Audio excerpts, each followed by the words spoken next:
ফজর নামাজ পড়ে উঠতে না উঠতে জোহরের সময় হয়ে গেল। তা আমি মসজিদে চলে গেলাম নামাজ পড়তে। ভাবলাম বন্ধুদেরকে কল দিই, পরীক্ষা তো সবার। কল দিয়ে বললাম, কিরে দোস্ত তোরা কই? বলে পিছে টাকা। দেখি আমার আগে সবাই আসি হাজির।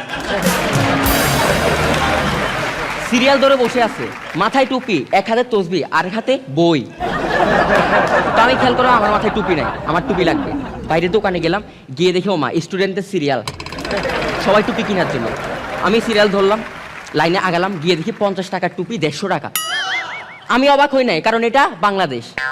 যদি তারেক ভাইয়ের বিয়ে হইতে পারে তাহলে বাংলাদেশে সব সম্ভব।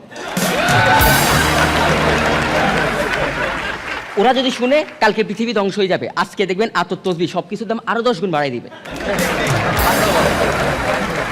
আমি নামাজ পড়লাম, নামাজ পড়ে বাসায় গেলাম। বাসায় গিয়ে বউকে বললাম, খালা আমার খাবারটা দেন। আমি বসলাম, উনি খাবার নিয়ে আসলো, দিয়ে বললো, মামা এই নেন আপনার ডিনার।